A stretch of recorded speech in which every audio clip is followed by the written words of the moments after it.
All right, so I'll do my intro after I do this part, just so we have it. So basically on your phone, let me get rid of this behind here. Basically, oh, that just doesn't help. So on your phone, hello, it's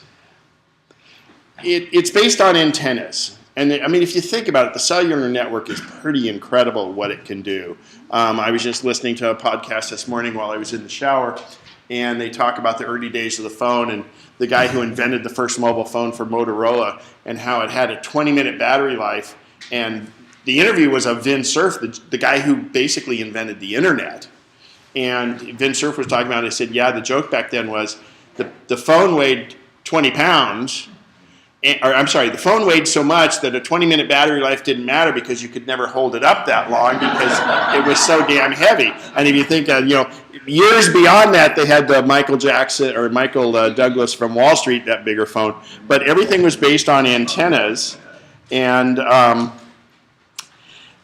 the cellular antennas, the older technology, Verizon has a little better coverage than AT&T because they use the old CDMA network, which is got its problems and they're getting away from that, but it does have a little bit more robust signal. But the first and foremost function of your phone is to make phone calls for you. And it constantly is pinging those towers. That's why you can see the little dots up here, which show the antenna or the strength of the signal of the tower you're trying to connect to. And that can vary dramatically. The other one next to it is Wi-Fi, which is because I'm connected to the Wi-Fi network here so I can show it on the screen. When it gets down low, it'll go into a mode called searching, and at some point it'll actually kind of time out. And the idea is that it's boosting its energy to try to get you a good signal. It's using energy to try to get you a signal because that's the most important thing for it. And at some point it just can't get a signal. So my recommendation is if you're in an area where you know it can't get a signal, you can turn your phone into airplane mode or something like that. I had a couple of years ago, I was going from Angels Camp over the Highway 4 over the Sierras to the other side of the Sierras, and about 4 miles out of Angels Camp or Murphy's, I lost signal completely. Luckily, I had already had my route in my maps on my phone, and it was nighttime, so I was able to see the curves in the road, and the map was still there because I have it mounted right next to my car. But I had no signal strength at all. And at some point, I got a text from the person I was missing. It was like all of a sudden I got a tower for 2 seconds, and a text came through. It had been there waiting. It's not like they sent it right at that time. So then I formatted the text and hit send, and then I pulled over, formatted the text and hit send, and then at some point I got a little farther along and it sent my text when it picked up a tower pretty quick because text messages are really short. But anyway, that's why your phone heats up a lot when it's really trying to do stuff. It really doesn't have anything to do with apps doing it a lot. Also, the charging of the phone will make it heat up a little bit. I leave mine plugged in my car all the time. Everybody says, oh, well, what about your battery on it? You know what? I want a full battery when I need a full battery, and so I just let mine charge anytime I get a chance to. And I replace my phone every year. Realistically, your battery life will drop off after the first year. So that's why it heats up. They do have, Apple's had very few problems of it, and you know what? When the iPhone first came out, people were crying about, well, it doesn't have a replaceable battery. I really think the main reason they didn't put a replaceable battery in it is, if you think about it, Apple has this battery made for them under very strict, very sterile, very good conditions. They buy the best batteries. They make sure there's hardly any. I mean, there's occasional failures. But think about this. Some guy buys an iPhone and then goes buys a cheap Chinese battery to put in his iPhone as a second battery. All of a sudden, the news hits. The iPhones are exploding. And they blame Apple. They don't go farther down the article and find out that it was a replacement battery that wasn't provided by Apple. So I really think that that's part of the reason. And actually, by Apple doing the battery not replaceable, they can make it thinner and lighter or actually make more room for the battery because it doesn't have to have a plastic casing around it. That's what we're getting now in the laptops and things like that. You don't have to build that other infrastructure that takes up room, takes up weight, and makes the battery less efficient. So that's the reason I believe they didn't do it, because believe me, it would have been huge news. All right. So exploding batteries, yeah, I mean, it can happen. I just can't see it being huge. But there have been some phones that have caused fires. There's been laptops that cause fires. In fact, you know, there's about 2 or 3 incidents of Mac laptops. It's battery. That's a lot of power there when you think about it. So, all right, let's go to the intro here. All right. I'm Ken Spencer. Welcome. I see some new faces. That's great.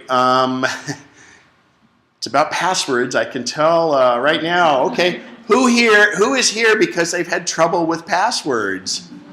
Okay, well, that's pretty unanimous. I think we're all in the same camp. So we're going to try de-geekify it, demystify. And yeah, I think I can make it a little easier for you. I'm recording it today. Please remind me when we take the break. I'll stop the recording and then I'll start part 2 after the break. You guys, it's incumbent on all of you to remind me after the break. So where will those videos be?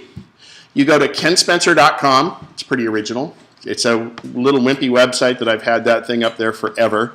So don't judge it by how bad it is. But if you click on classes, I'm all about content, and if you click on classes, every class I've ever done, in fact, the last general meeting we had, Renee Ritchie was our speaker.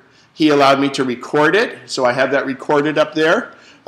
Everything up here is unedited because I'd never get it up if I took time to edit it. I will point out that what he did is he provided me, you guys weren't able to see it at the general meeting, he had a keynote slideshow. And so what I did when I got home is I went through the keynote slideshow that he had sent me, and I overlaid it on the video. I apologize because the way it was with Renee, it is in fact, the audio quality isn't very good. So that's that. You can go down here. I'm doing classes at Best Buy in Roseville on Sunday morning a couple times a month now for new Mac users. These are all switchers, so those are there. I have a full class I did here on Siri. So if you click on Blog Archive, these go back. I got tons of classes. So go through them. You can also, when you go to YouTube, you can subscribe to my YouTube channel. And I don't, all that means is when a new video is posted, you'll just get a notification from them that there's a new YouTube up there for me. And that channel I only use for classes I do. So, they're there. They're a resource. If you use them, great. If you don't, hey, no sweat off my nose. I'm not making anything off ads or anything like that. So YouTube allows me to put, normally people can only put 15 minutes worth up there. Somehow I got in their good graces. I don't know how, but I am able to put any length video I want up there on YouTube. So the thing on YouTube, you just have to make sure you don't put any copyrighted content up. One time I was doing a Google class, a class on Google goodies and stuff, and I posted in the class. I showed the little video of one of the Google, how to use Google Voice, and I got a copyright takedown notice from Google that I was using copyrighted material. I had to take the video down. So kind of funny because it was their video, but it was to show people how to do things. So anyway, that's at kenspencer.com. Click on classes. The other thing I'm going to show you that is pertinent for this class, if you click on Mac Sheets right up here, and you click on this window, it's a 2-page PDF. The first page is, and don't fill out everything on this. This just gives you spots you might want to fill stuff out. But this is a place you can put your password information in if you want, and then keep it and hide it. And those of you that are Mac users, not iOS, I have a keyboard shortcuts page is the second page of this. So that's Mac Sheets up on my site. And you just click on it and download it and you can print it. And it does have my contact information on it also, along with Apple Care and the 2 Apple stores that are locals information on there. Okay? So today we're going to go through passwords, smashwords, and the words that we talked about on the thing. And depending on how much time we have left at the end, I'm also going to discuss how the cell phone plans are evolving and some of the different things, because we think that the new iPhone will come out in September or October, and indications are it will be a little larger. Not as big as the iPad mini, I don't think at all, and that's good because I just can't see Hello? It just doesn't work that way. So, but indications are a 4.7 inch. There were rumors of a 5.5 inch, which is really large. 4.7 seems to be about the right size, is every indicator. I'll have to point out that the reason Apple had resisted doing a bigger phone is because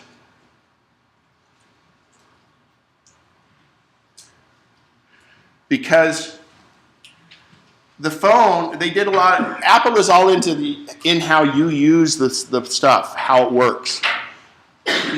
For people using it one-handedly, the thumb spans this size perfectly. That's why when they came out with the 5, it was longer but not wider, okay? Unlike me, I'm wider than I am longer. And that was the idea. I think they finally decided that, for me, I kind of use both hands, or I use this finger, so it's really not a one-handed thumb thing. So I think that's where they kind of went with going with, and they'll probably offer both sizes. I've been kind of doing an informal poll. People I know, a lot of people like this size because it's really compact. And remember, keyboard entry is becoming less and less of a factor because you have Siri. I hardly ever type on mine anymore at all. Okay? All right. So going on to passwords, smashwords, roofwords.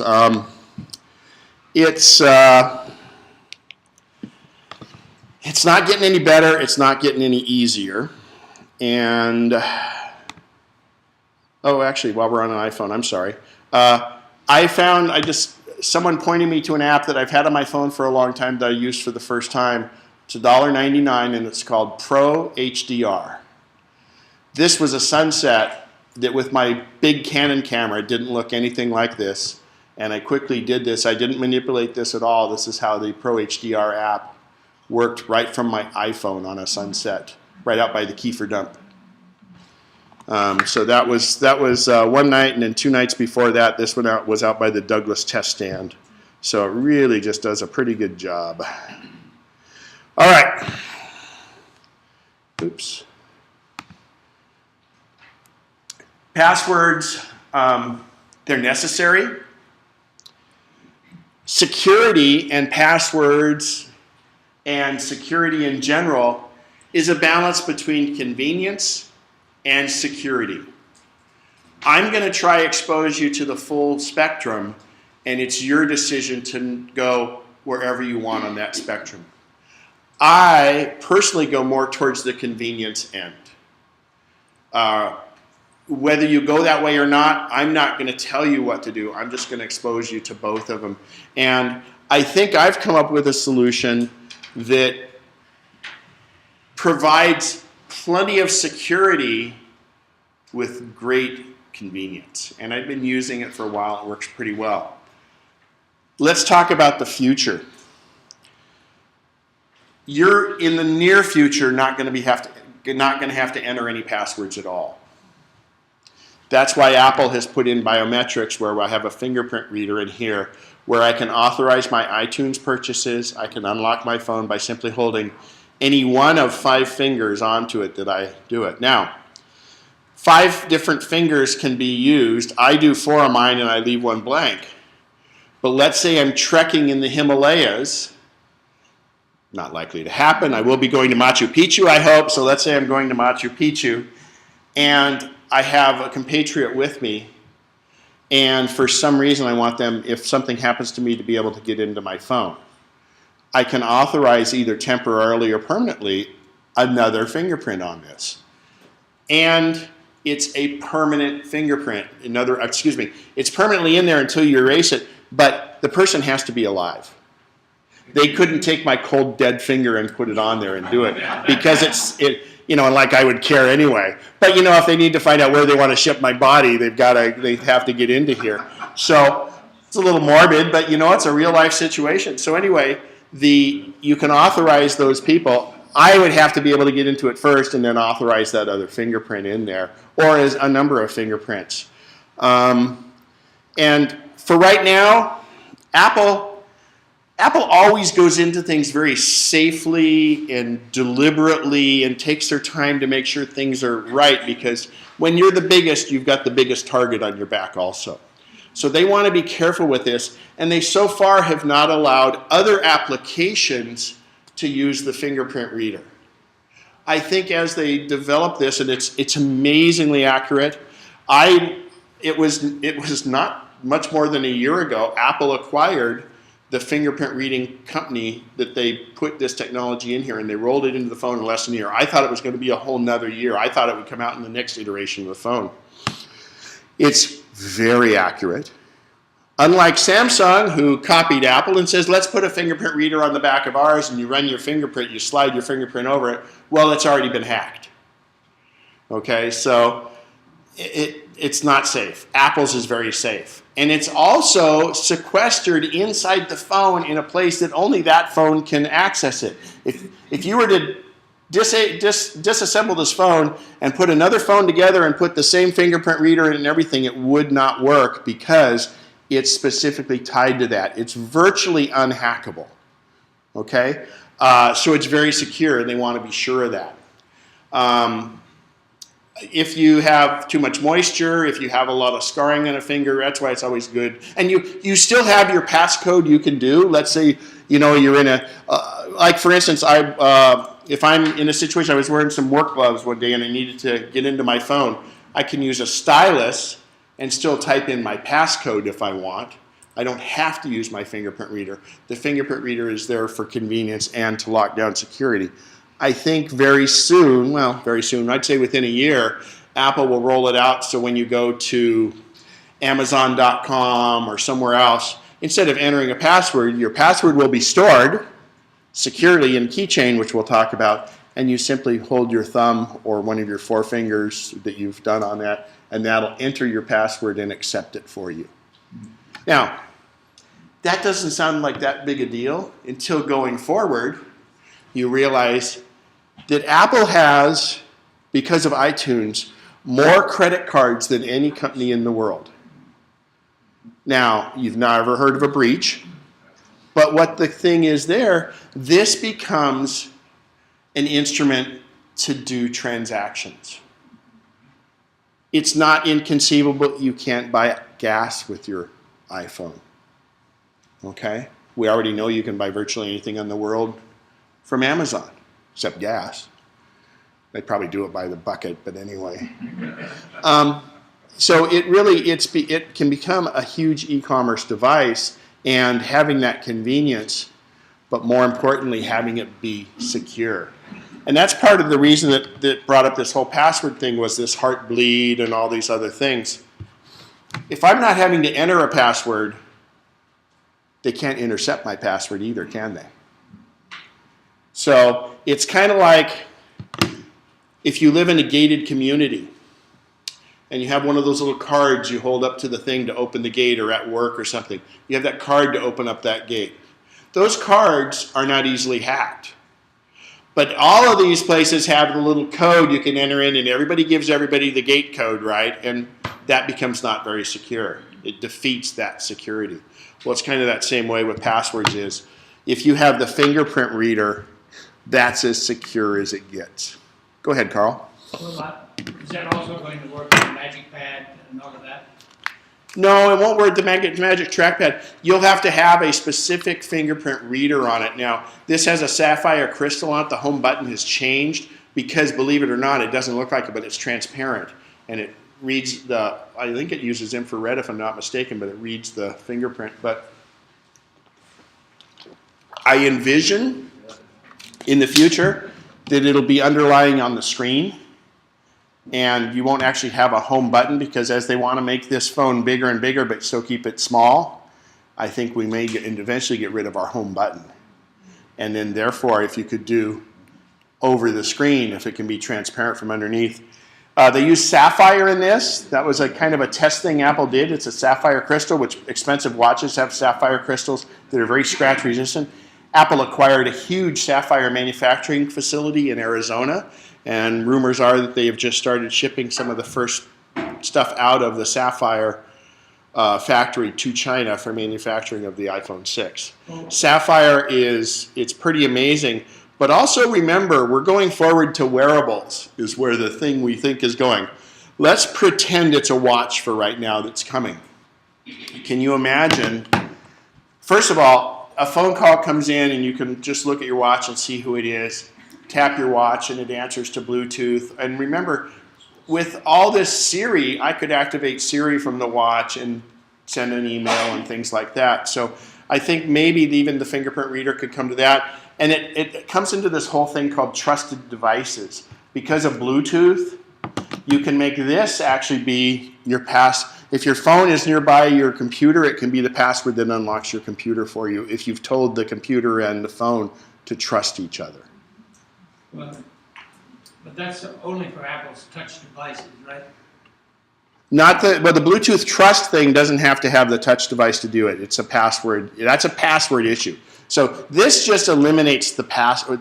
It doesn't eliminate yet the need for passwords, but it can eliminate the passwords. But you're going to see that in more and more things. It was pretty expensive to roll out in the beginning. I really think the iPads will have it this fall. I really do. Not the Macs. I didn't say that. Could it be the Macs? Very easily. But it'd have to have some sort of a special reading. Yeah, but it's small. It could be integrated into the trackpad because I don't know if you're aware, but on your Mac, your trackpad is glass right now. I mean, and the trackpad surface works just like this. It's got multi-touch capabilities. You can twist photos and do all that. So it is a multi-touch screen. So it's Keith. The whole problems I've been having with credit card things being hacked. You think the future is going to go, instead of doing the embedded chip in credit cards, which the U.S. doesn't seem to like to do. It's coming. It's called chip and pin, and it's coming very soon to our credit Or card. do you think it'll go instead to these smartphones to use for credit card payments and not do this chip All right. credit card thing? Great question. So I'll put a plug out here. If any of you want to listen to the best podcast in the world, he used to be on radio here in Sacramento. It's Clark Howard, and you can get him on iTunes. And he's been on this for a while, and he's a great consumer advocate, but he's on there about how to save money. I mean, he's a more frugal person than I am. He's used this. I've used my same 30-cent razor for about 8 months now. He's at 13 months on his. You just dry it in between. I mean, it's like I just don't change it. I got a whole box of them in the drawer, but it's just like it works, you know. Actually, whenever I get a new one, then I get cut. So anyway, he's a great one about this, but we're going to get chip and pin, which Europe has had for a long time, on our passwords in our credit cards. And what the chip and pin is that somebody's... It's over. We're good. At least they didn't get a phone call in the middle of a class as the instructor. What was his name? Clark Howard. It's two first names. It's Clark Howard, not Howard Clark, but clarkhoward.com. A great website. And I mean, but he doesn't endorse any companies. He'll talk about different things. If you see ads on there, don't assume they're endorsed by him. It's simple Google AdSense. But just Clark Howard is fantastic. But I subscribe to his podcast, so anytime he has a new one comes down, I get it on my iPhone. I listen to it commercial free, and since my time is very vital to me, I actually listen to him at 1.5 normal speed. So, and it's funny, when I listen to him at regular speed, it sounds like he's a slow talker because I've gotten so used to 1.5 speed. And you can whip through a 1-hour show. I can get done in about, because it's 34 minutes without the commercials, I can whip through it in about 20 minutes. So, and I just have it on my phone all the time. I listen to it through my speakers in my car when I'm driving. In fact, I finished his Friday's episode on the way here this morning. And in the shower. Yeah, no, it was another one. Another podcast was in the shower. I actually have a little Bluetooth right on my sink, and I just have it blast it so I can hear it while I'm in the shower. I don't keep it. I did bring that shower speaker here one day, but I don't use that. It's not as good. and my phone doesn't go in my shower. I think that's something we're going to have fairly soon anyway. Samsung's been advertising a phone that you can get fairly wet and things like that. We may get that very soon. Anyway, chip and pin. It's a little security chip inside the credit card. It's like you've seen these, what do they have, Mobile Pass or Speed Pass. Okay, everybody's worried, oh my God, if you get next to somebody, you can extract all their credit card information off of it, it's in their wallet. That's a bunch of crap. It can't. It's much more secure than that. It's so much more secure than this current magnetic strip we have, because how are these people capturing most of these credit cards? You go up to the gas pump, you put your credit card in and pull it out, and that might not have been the real gas pump's credit card reader. And now you've put in with your ATM card, you've put in your passcode, 3 digits, and now they have your, because that magnetic strip, remember cassette tapes, reel to reel, that was a magnetic strip. They just make this magnetic strip and put it on a credit card they just made, and they can do it. They've got all your information, and if you used an ATM card, you have virtually no protection. Your bank may decide to give you protection, but unlike a credit card, you are not, by law, you're not protected. Your financial institution may protect you, but they don't have to. On a credit card, if you use a regular credit card, you're liable for the first $50, and that's it. But what the chip and pin will do is it'll make it, because, yeah, it's a hassle. You'll have to have a 4-digit code. When you slide your card, you'll put in your 4-digit code, okay? So the only way that would work is if somebody had your credit card and they held a gun to your head and got what your pin is. So there's kind of a two thing, but it's going to take away the credit card fraud that happens, okay?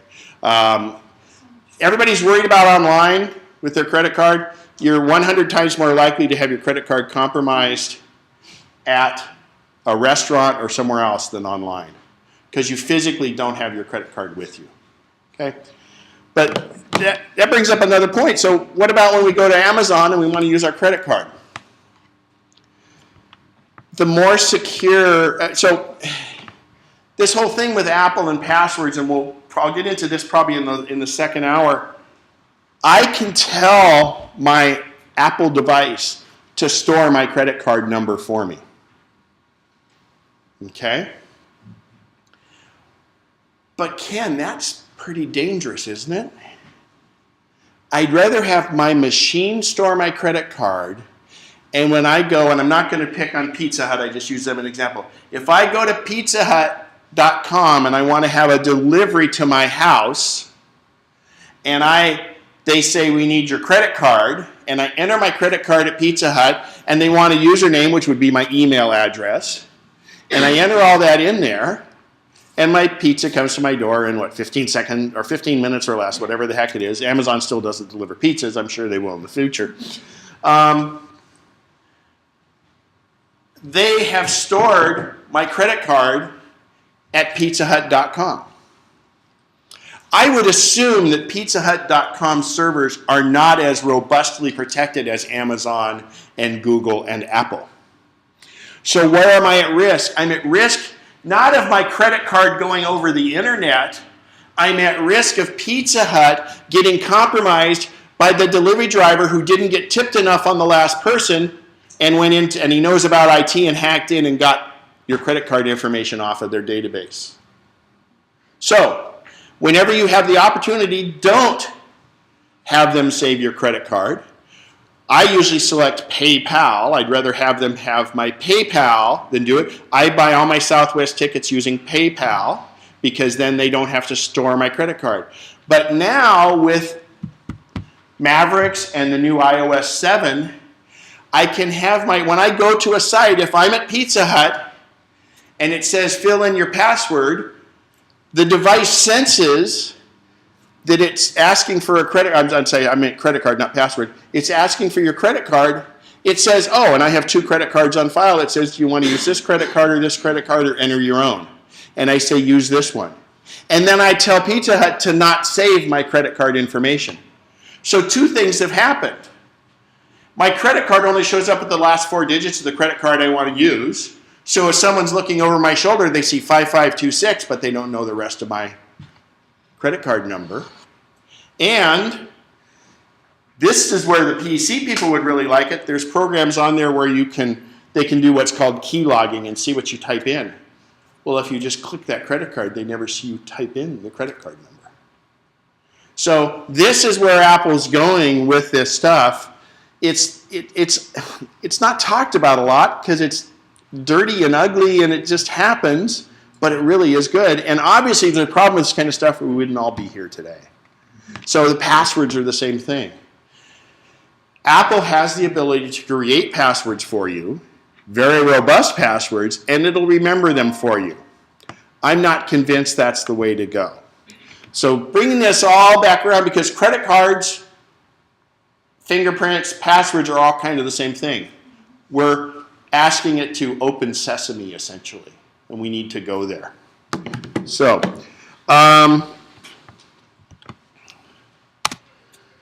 what I'm doing is I don't think, if you do a good password that you can remember easily, you're not going to have to write it down. And the only problem is you don't want to use the same password at every website. Because let's go back to our Pizza Hut scenario. Forget we're using a credit card now.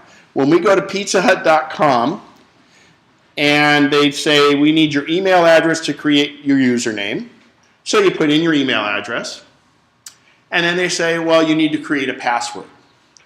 So if I create a password that uses my email address and Mac1234, let's say. I don't recommend this, I'm just using this as an example. They've got my email and my password, and my email is essentially my username there.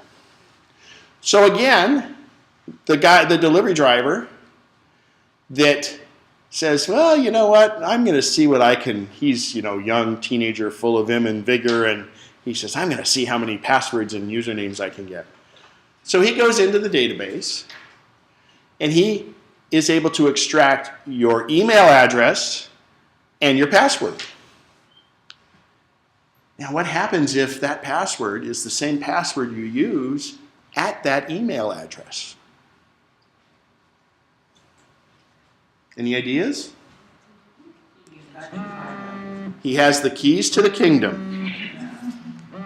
Because he may not know that Wells Fargo, you have a different username or something, but if he was able to get your username or get in, he can get into your email, and therefore he can go to strawhat.com, his competitor, and order a bunch of pizzas in your name if he wants to. But also, since he got your email address, which you innocently entered as your username, and you used the same password at Pizza Hut that your email address was, he can go to gmail.com and enter that and then go in and change your email password. You'll no longer have access to your email. He has access to all of your email. And, surprise, surprise, when you go to wellsfargo.com and you've forgotten your Wells Fargo password, they email you a link for it, right? Well, you're no longer able to get that because he's able to check your email and you're not. Do not, by any means, use the same password on your email that you use anywhere else. Okay? Is it clear how the ramifications of that are? It's the keys to the kingdom. If you don't have your email password, if he's changed it, you can't get in and get your email. There are ways to recover it if you're ever, and I'm not going to go into detail on what's two-factor authentication, but I tell Google to do it, Apple can do it now. I have a trusted device, and as a secondary factor for authentication, if I want to change my password or recover my password, I say send my phone a text message, and I have to verify that number because it's highly unlikely the guy at Pizza Hut also has your phone. So if you do activate what's called two-factor authentication, then you have a second device that it says, oh, I have to verify here before I can do any of that. It can be a computer, it can be a secondary email address. But if you're faced with that, it's a little bit of a hassle in the beginning, but it can save you a lot in the long run. Don't do it. Don't do two-factor authentication for Pizza Hut. That's not the problem. I mean, you just want to make sure that Gmail or your email provider is protected. Okay, we kind of covered a lot there, but the most important thing is Do not, by any means, use the same password for your email that you use anywhere else because, again, you used your email as a username for Pizza Hut, and if you use the same password, if they get hacked, people are going to have your email password and username. Okay? Questions on that? Go ahead. How do you set up the two-factor authorization? Are you thinking for your email? Yes. Who's your email provider? Comcast. Get rid of them. Okay. Gmail. You should have Gmail, okay? And you set me up perfectly. You obviously haven't heard one of my rants before. I've already had a couple. Now I'm going to rant on this. All right. Comcast provides you, just like AT&T. God, if you're on AT&T, SBC Global, get rid of them. Yahoo is the worst. But Carl Gordon's a perfect example. He used to live in Carmichael, and he now lives in Cameron Park. Let's say in Carmichael he had AT&T, SBC Global, and a Yahoo. Well, let's say they don't offer it up there, or you move to Roseville where they only have Sure West, or you get Comcast as your internet provider. You only got like a month to tell everybody, hey, I've moved, I've got all this, get your email.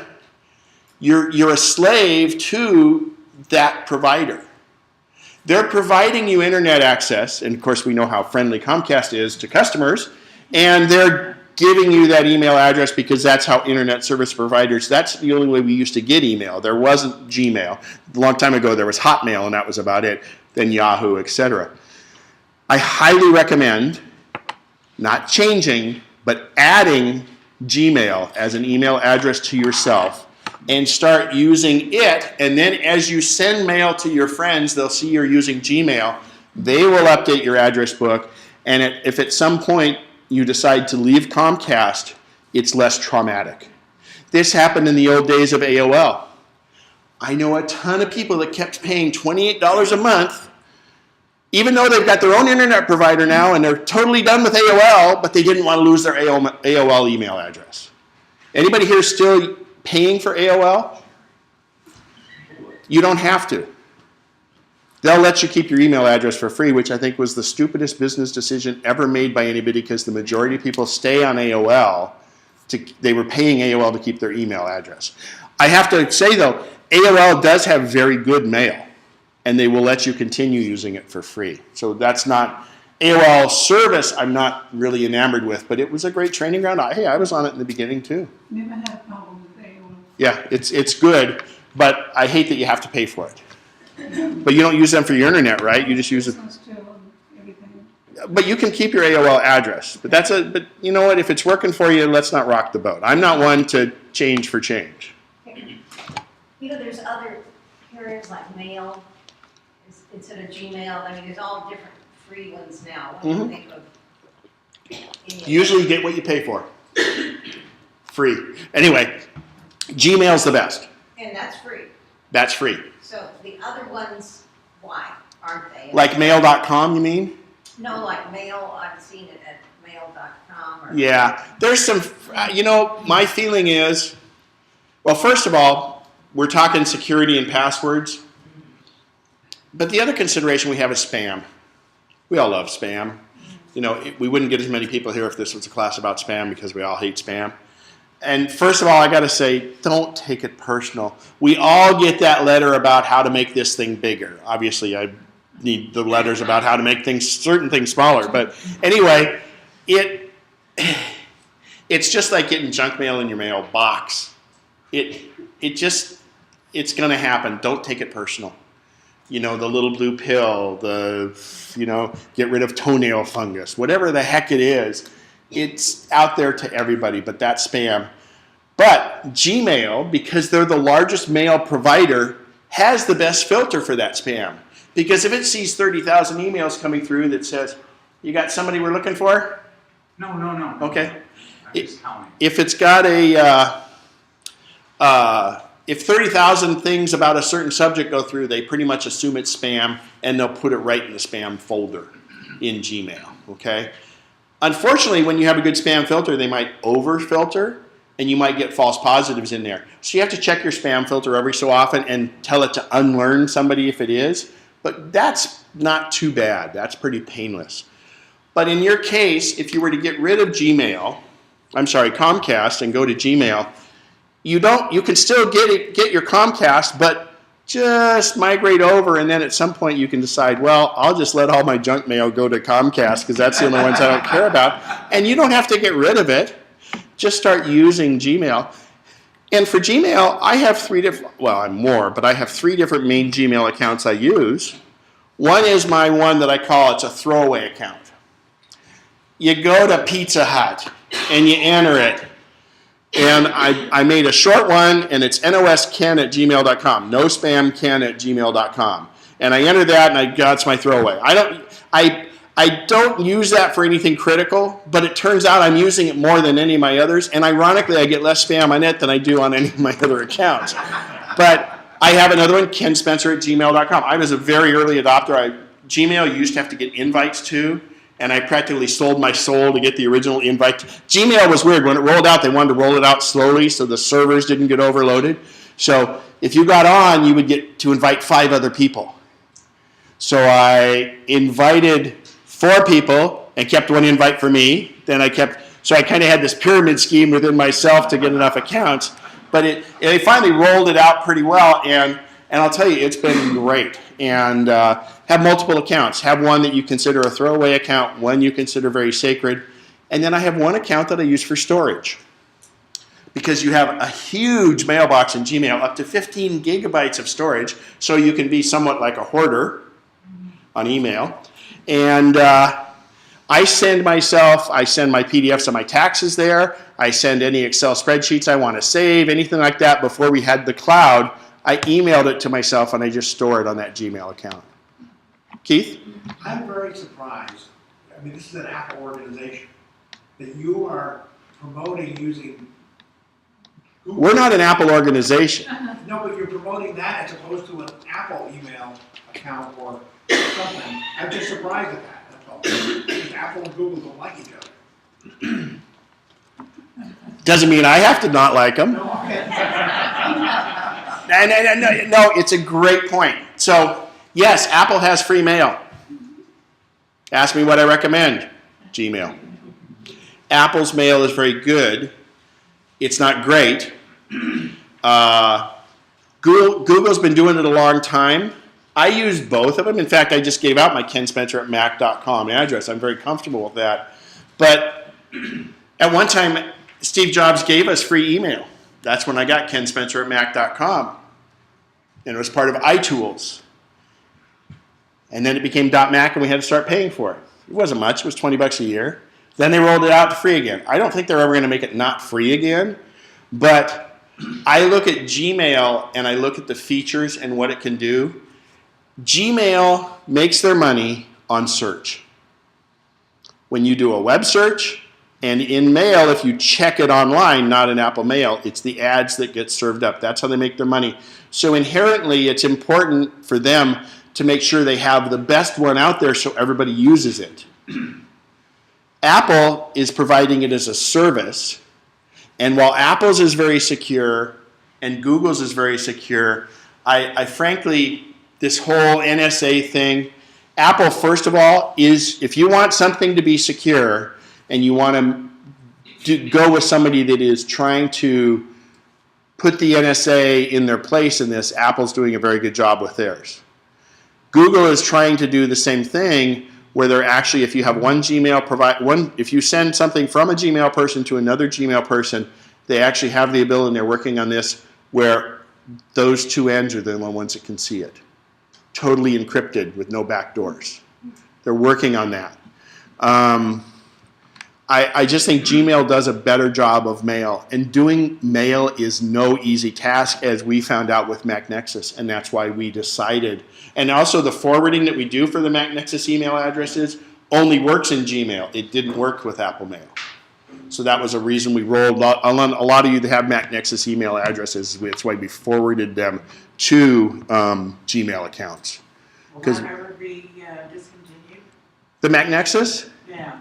No, I don't think so, because we're not. That was the beauty of that and I really was the one that implemented it, because it was so important. We were spending so much time on our mail servers and everything else, and we want to service you as a members with your MacNexus email address, that we had to the best way to offload that was to have Gmail handle it. Our biggest problem was we were having people who would hack in and use the MacNexus emails as spam, and we're sending out spam. And when Comcast would get it from any MacNexus, they'd block all the MacNexus accounts. They were getting blacklisted, and it was a real battle we were having to do all the time to keep that clear. By having Gmail handle that, it's no problem.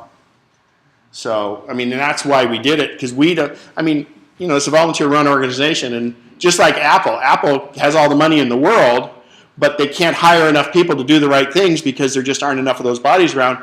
We're a volunteer-run organization, and we don't have enough volunteers to maintain all of that stuff. So we said, let's offload that stuff, because as long as it works, and it's been working so much better since we did it.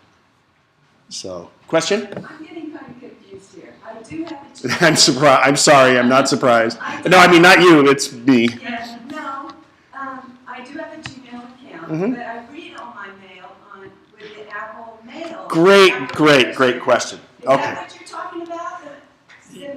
So she has a Gmail account. That's the best part. That's great.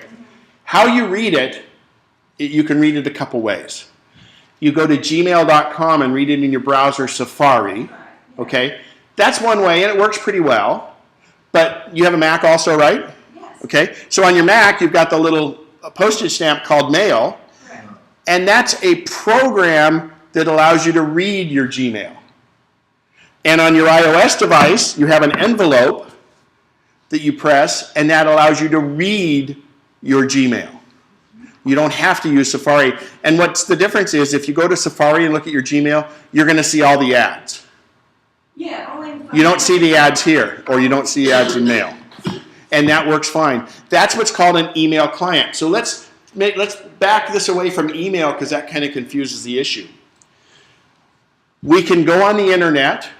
If you're a Windows person, to read the internet, you use Explorer. You can use Google Chrome. You can use Firefox or Safari. Those are programs that allow you to read the email or read the internet, and the email programs are the same thing. They call them clients. Mail is a client that reads your email for you.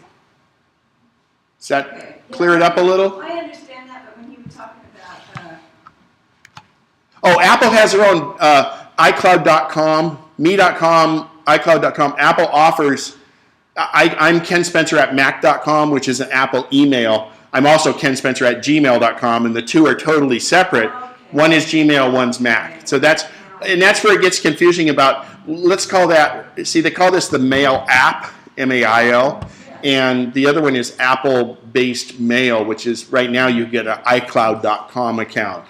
Okay? All right, so back to Mail and back to passwords. We just don't want ours to be the same. So if we make up a simple password, a base password, you can use a current password you have as your base. Now, I just used Mac here. I probably should have made it Max1234, because when we think about it, most places require 8 characters or more for a password. And we're going to talk about Apple's protocol in a minute. But the base password should be something that's very easy for you to remember, and it shouldn't be a word that's in the dictionary. Okay? Now, the reason it shouldn't be a word that's in the dictionary is there are programs that can go in and they try to get people's passwords by just running through the dictionary. So you could make Mac be M@C, because you would remember it that way. But with these other tricks I'm going to show you, that might not be necessary. So if we take a base password of Mac1234, and then we add a 2-letter suffix. It could be a prefix in front of it, and there's not a plus sign in there. I'm just saying that you would put these letters either in front or in back. You have a base password. Let's add 2 letters to the front or the back of your password. For instance, if we want it to be our Apple password, I take my base password and I add AP at the end. Okay? So I know my base password, and all I have to do is, I'm at Apple, I add AP to the end of it. So far, does that sound kind of simple? Now, go ahead. Yeah, so Because if you're thinking it, everybody else is too. And the base password, is that the password that you use for your Gmail account? no. I'm just saying we're kind of going to make you can use you could use your existing password right now. Let's say your existing password was 8 characters or something. Take what your existing password is and either add a prefix or a suffix to it. And that prefix and suffix will change determined by where you go. So now, You put GM at the bottom. for Gmail, Yeah, okay. how did you know I did that? So, here's this uniqueness, and what would Pizza Hut be? All right. And again, it can be before or after, and I'm going to explain the differences in a minute. But for me to illustrate the concept, this is a little easier. So, the only problem I run into here is I'm at Amazon. It could be AZ, couldn't it? Well, so when I punch in my password and I put in AZ and it says, no, that's not it, you know, oh, it must be AM. I mean, that's the only 2 variations it could be. Now, I have American Express. What if I go to American Express? Could I use the AM at American Express? Yeah. Yes, I could. Unfortunately, it would be exactly the same as Amazon, but that's highly unlikely they would cross-pollinate. But in American Express's account, I might use AX. But just remember, it doesn't matter. I don't care if Amazon and American Express both have AMs. It's not likely somebody's going to hack into American Express and immediately be able to go over to my email or over to my Amazon account and hack in there. Because Amazon uses my email account, and American Express, you actually have a username. Okay? It doesn't have to be 2 letters. You can do 3 or 4, and then you have more flexibility. But why do you care? Why make it harder than it should be? Yes, you could. You could put 25 letters there if you'd like. But no, Sam, you illustrate things by going absurd to see it. Make it easy is the whole thing. Because what 4 letters did I use? Well, American Express, AMEX I could put. But no, why make it hard? GM, Gmail, and again, like me. So it's Apple, AP just sounds about right. Gmail, GM. Amazon, AM is more, to me, more than AZ. But you can do whatever you want, but I would say keep the protocol the same for all of them, because if you do 3-letter suffix on one, you're not going to remember that you did a 3 suffix. Keep it consistent. Now, go ahead. I'm back to the Mac one, to the base password. When you say nothing in the dictionary, 7 letters, you've got 7 digits or 7. I'm just, see, What? I only did 7, but since we're adding 2 to it, it comes up to 9. Yeah, so, and as you say, they always need 8. And some sites 9 now, which I hate, And but 9? yes. Oh. But it's safest if we got to think towards the future. Yeah, Think 9. okay. Okay, go ahead. Yeah, and some are requiring us to put a character in. Mhm. Should we build that into the space password? Yes. Yes, you can. Or a number? Or yes. So let me. Sometimes capital. So here was my Wells Fargo, and then the alternate protocol, and I'll get into Cheryl's part in a second here. The alternate way to do it is turn it around. I wanted to. This to me made the most sense on how to present it, but I actually now, and unfortunately, I didn't. I prefer to do it as a prefix. So in this case, AP, MAC, 1, 2, 3, 4, and I'll tell you why. Because when you have an iOS device, you're constantly going between your number pad and your... So I don't like to switch back and forth. So if you do letters first, then numbers. It's always easiest to capitalize the first one, because we know on our iOS device, when you hit the shift key, it reverts after you type the first one in. So again, I'm thinking ahead to how I do it on iOS device, and then go through here.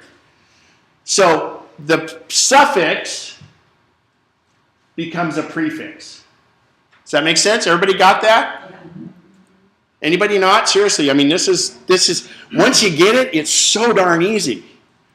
And I gotta point out, one of my least techie clients was using this, and he just kind of did it. He just uses JDub was his password, JDUB, and he did IT for iTunes, and he did, B of A, BA for Bank of America, and it's like, holy crap, that's brilliant.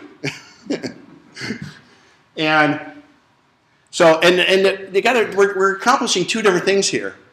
We're making a password you don't have to write down, one that you always remember, and you're making it unique for almost every site. So, this extra security, you can add a special character, and where would you think you'd put that special character? Now that we've done prefix, put it at the end. Okay? Because, you know, it really does make a difference if you've already got that cap locked on. Well, you don't lock the cap, you just hit the No, shift. Yeah, but anyway, going back and forth is a real hassle.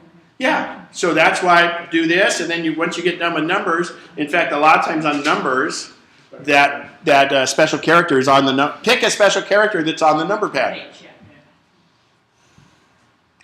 All right. The only problem with this is, like with Apple, you can't use the same password. If you have to recreate your password, you can't use the same one you've used in years. So what can we do? We can probably I haven't tested it, because luckily I've kept my very insecure original Apple password that has no numbers, no capital letter in it, and it's 7 characters. 6 characters. I got to change that. Yeah, I know. Okay, I'm on the convenience end, but I have changed my Gmail. My Gmail is very secure. So, and I use this protocol on my Gmail. Netflix, NF. You can think, Wells Fargo, WF. I will point out another thing here in the next slide in a minute, but I think you can just change the special character if you need to recreate a password. But now be consistent with that, because you don't have to go through, let's say your Apple password, you forget it, and you have to get a new password from Apple, and you change it from an exclamation mark to a question mark. That does not mean you need to go through and change all your other passwords. This comes up all the time. I work with clients, and we've gone in, and they've changed a password somewhere. Let's say Gmail. They changed their Gmail password. They're under the misinterpretation that they have to go change their Apple password and their Amazon password. If somebody comes to your house and changes your locks for you, a locksmith comes and changes your locks, do you have to get new keys to the car? Okay? They're totally different. Now, many of you have an Apple ID that is an email address that's not Apple. Many of you have a Comcast.com or a Gmail as your Apple ID. If, let's say my Gmail address was my Apple ID, and I go change my Gmail password, do I need to change the password at Apple for my Apple ID? How many say yes? Right, because it is simply a username. Just like Pizza Hut. If I change the Gmail password, I don't have to log into Pizza Hut and change my password at Pizza Hut. Everything is independent and it stands on its own. On the other hand, if you're using Apple Mail, iOS device to check, so if Gmail, let's say you changed your Gmail password, you log into Safari, it's going to say, hey, I can't log in because you've changed your Gmail password. You change you update the Gmail password in Safari, but then you go to Apple Mail in your computer or on your iOS device. It says, hey, I can't get your mail. You change it because that device simply reads your mail. It needs to have the correct password, and it won't talk to each other on that. It's like if you change it on your Mac, it doesn't tell your iPad or iPhone. You have to go into settings and change it if you change it. Again, that's the equivalent to if you change the locks to your house, you better give your spouse and your kids the keys too, because otherwise they can't get in. So that goes back with that same scenario. But your car still hasn't changed the keys. But you change the locks to the house, you have to give the siblings and the spouses the keys. So, I'm not trying to throw cold water on your presentation, but I have an issue. Point, counterpoint. Go ahead. I mean, I want it. If you create this system, you have your base password, and you have PH in front of it for Pizza Hut, and you send this to them. One of the things you don't want to do is create the same password for all your sites. But if somebody steals the thing from Pizza Hut, They're not going to know the PH does that. They're not. Well, if they were clever enough, they might think that. Well, I want to. There's too many other prime targets that they can get with no well. I didn't say it's perfect. No security is perfect, but it's a hell of a lot better than the other way. Okay, but I mean, Because they just copy and paste. They don't even read the damn thing. They copy and paste it. They don't see that it's PH. They might think that you're a fan of Paul Harvey Radio. All right. No, it's a flaw, Okay. but to me, it's a very acceptable flaw, and it's a hell of a lot better than what we have already. And Keith, I mean, your point is, and he used to work in IT, and believe me, that's where it comes from, and he knows that. And yes, it's crackable.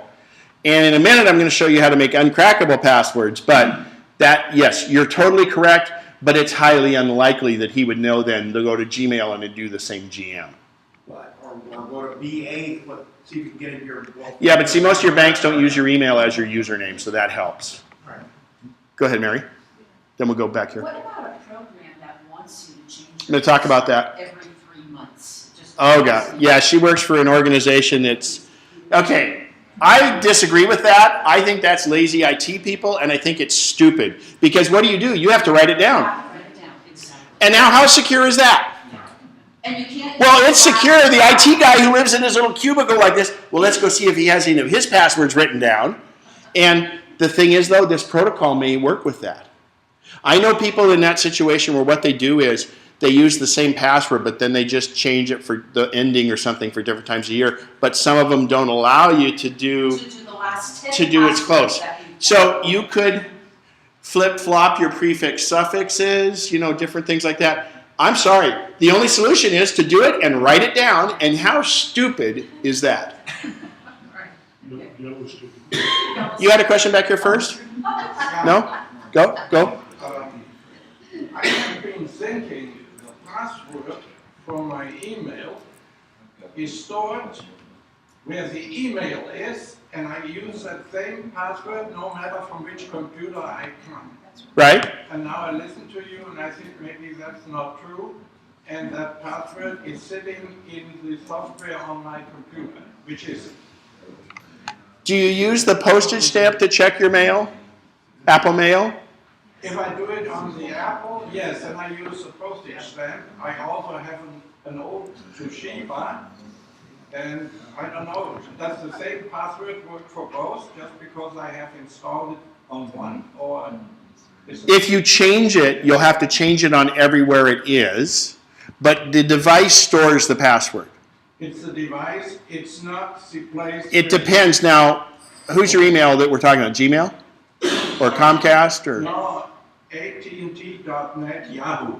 Yahoo. Okay, so now on your Mac, you use the postage stamp. On your Toshiba, do you use Outlook, or do you just use the browser and go to yahoo.com or AT&T/Yahoo? Use the browser. So the browser stores your password for you. But what will happen is if you go to that website again and it says, oh, I can't get in, when you put in your new password, it'll say, do you want me to remember that password for you? And say yes. And then you can store the new password. But yeah, you can tell it not to store it, and then you got to enter it every time. Convenience versus security. So it stores it in Apple. It stores it not in the, if you use the Apple Mail program, it stores it in the settings for it and on the iOS device. And you can tell it not to store it, but oh my God, what a pain in the butt. Is it encrypted if it's stored? I can assure you not if it's in the Explorer browser. No, it's not inherently it's not encrypted. It's in what's called keychain, and we're going to go into keychain in the second half, and we'll go into that a little bit for you because I want to explain how keychain works. Because we got to get the passwords, and then we go there. And I've got one more password slide. We had another couple questions though before. Yeah, Elfreda? I'm wondering if you're using iCloud and you change it on one device, it doesn't. No, but what'll happen is, and it will in the future, I think. But what it'll do is, as soon as you go to your iPhone, it'll say, "Hey, you've changed. We can't get your mail," and you go to settings. I think iCloud's gonna allow it to propagate down to your other devices later on. So storing it on the keychain and the keychain in the cloud, which we're going to discuss after the break. Go ahead. How safe are the apps that you store passwords on? Is it storing it in your iPhone or on a server somewhere? Both. So it depends because obviously you have an account on the other end. And now, oh, you're saying, I'm sorry, apps that store passwords. Okay, I was thinking about an app where you put a password in.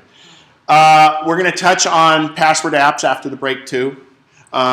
Please, if I don't cover that, bring that up because I want to get through these last couple of slides before we go. But that's important, yes, and I want to discuss that. Any other questions on? Do you have this? Tell me if there's a flaw or if what you don't like about it, because to me it just makes all the sense in the world, but I can be stupid sometimes, most of the time.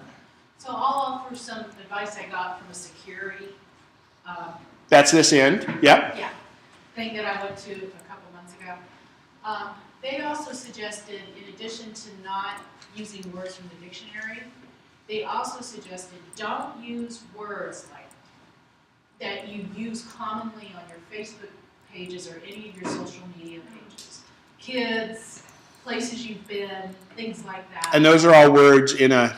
So Right. to follow that through, and again, I was never saying use Mac. In fact, if you have a password like Mac, again, instead of an A, use the @ sign. Exactly. And then you've covered a special character. It's a little bit of a hassle going back and forth, but that's the flaw here. So if I would have just said ZXYT, and I use ZXYT everywhere on my base password, again, I was just trying to make it I'm trying to get to connect some dots here for that. But yeah, don't use a name, don't use a word, and if you want to be really secure on it, go ahead and make that be a special character. I don't have one there. The S can be a $sign. Okay? So things like that, it's because you're going to think the name. But you know what? The best part about this is if you do just use one base password and it's ZXYT, you're going to just remember ZXYT. Or look on your keyboard and see 4 characters that are close to one another. ZXCV. ZXCV as your base. And they're not going to find it anywhere. You've got a special character at the end. I have an old client who worked, or not an old client, and a friend of mine who worked in IT, and his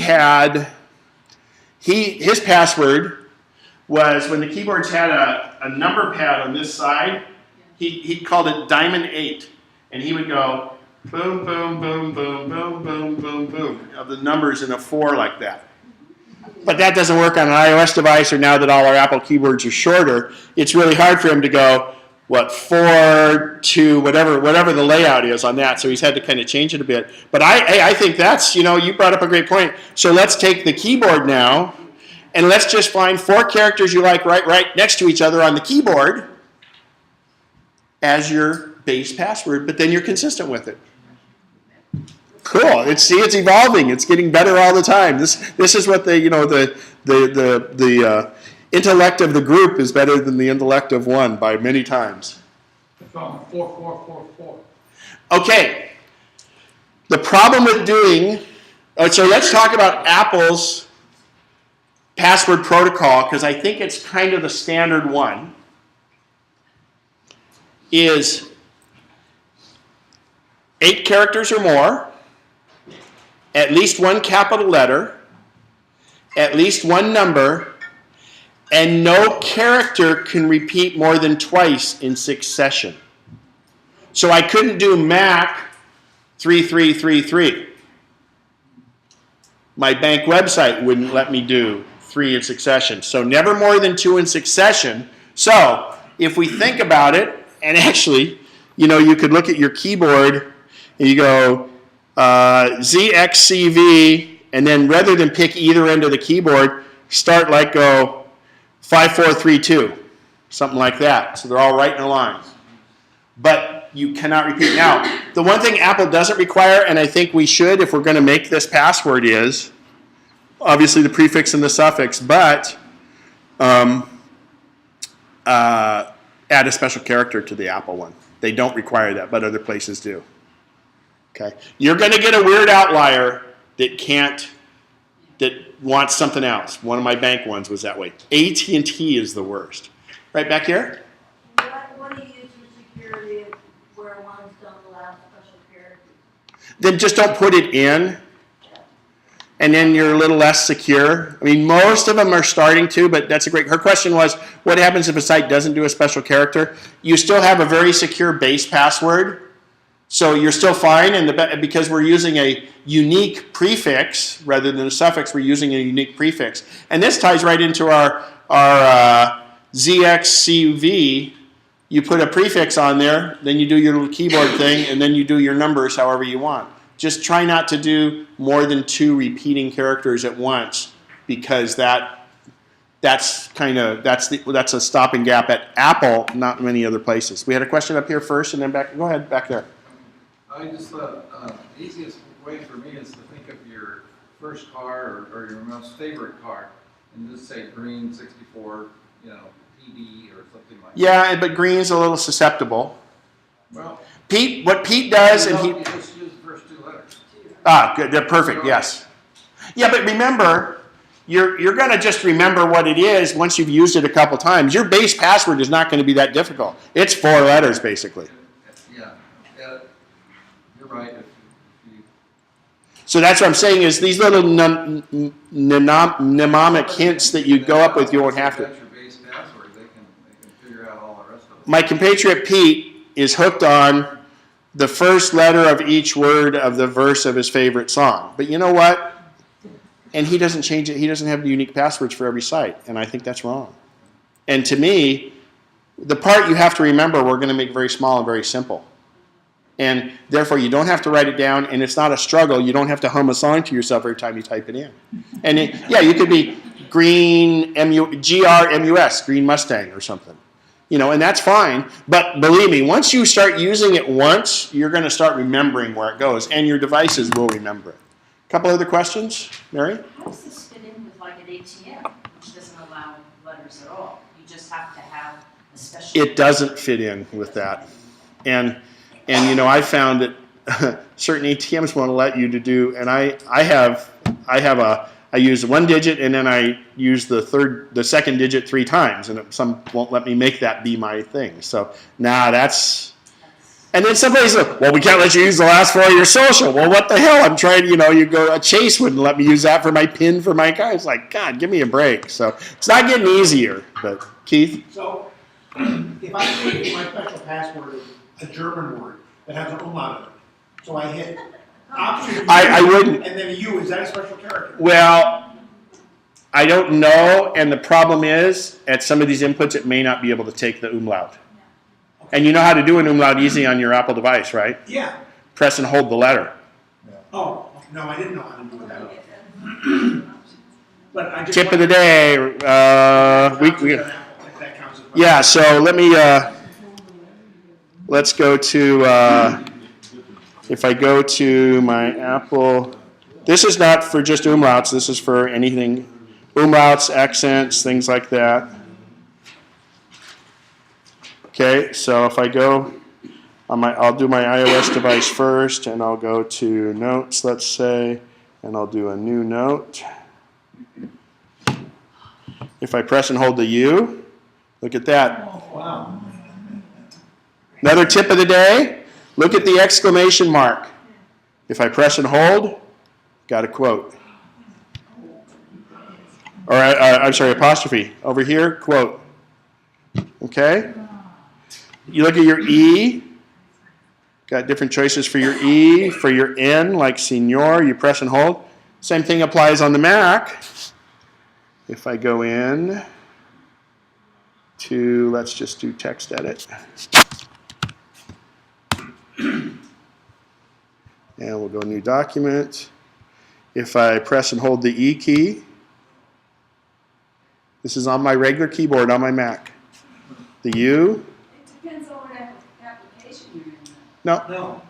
It has to be a newer version of the OS, but it doesn't depend on the application because a keyboard's a keyboard, and all it's doing is sensing my keyboard, and I'm holding it longer, and it does it. It's only been doing that the last couple of years. I'm not sure on Lion you can try it. It may have been in Mountain Lion that it came. You can try it. Well, Yeah, try can I get it. any of those? Because the way you can test it is, we used to have a thing called key repeat. You know, if you used to hold down a key, it would just start, after a while, go da-da-da-da-da-da. So that's how you test it. If it goes da-da-da-da-da-da, you don't get it. Now you, so, da-da-da-da, if you're, make sure your speaker's way up when you do that. I think it's just which one you want. Oh, you just click over it, you go to it and click that. Oh, you have to click a few minutes. Yeah, I know, I'm sorry. Pain in the butt. Come on! You could use Siri. Actually, Siri will do quote marks and stuff. Yes, go ahead. A suggestion for a 4-digit number would be an old 4-digit address that Yeah. you have, that you can remember. Yeah. I use my first work. And I don't, yeah, and to be honest, your birth year might not be good because some places might not allow it. You could reverse it. You could go an anniversary. You could do another significant year. But you know what? Again, once you start using 4 characters and 4 numbers, or it can be 2 numbers. You only have to use 2 numbers. You can use 6 characters. Do it. You don't. This could be ZXCVBN and then 2 numbers. That's fine. Okay. So it doesn't have to be 4 numbers. In fact, a letter is more secure than a number because you have 26 iterances of a letter and you only have 10 iterances of a number. So, but they're not going to crack that. All right, let me go back. Go ahead. Sorry, I missed you behind the projector there. Odd situation, which is, it will ask me for a password, and I'll type in the one password I use, that's it. And then about 10 minutes later, it's back. Ah, you got Yahoo? No, I have, SBCglobal.net? Who's your? Gmail. Ah, okay. Yeah. That's usually a case of it's not needing your password, it's not connecting to the server. For some reason, you're offline.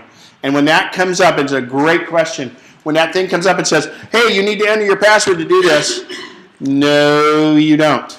It's just not connected. Give it a couple minutes. Because inevitably, you're going to enter, oh, well, then I'll try this other password. And then your keychain, which we're going to talk about after the break, will store that new wrong password. So give it a minute, hit cancel, and then come back a little later and see if it works. Come back 10 minutes later, same question. Check to make sure you're on the internet. Yeah. And if you're not, and if you're on the internet too, you can always go to gmail.com and try your password there to make sure it works. Well, I can't cancel, and nothing seems to change. Well, I do everything. and you're sure you're on the internet when it happens? I have no idea. I think I am, yes. All right. So we're going to take our little break for about 10, 15 minutes, and then we're going to talk about this. Tease. Oh, thank you, Cheryl. Cheryl gets a gold star today. Let the record show that it was Cheryl that told me to quit the recording.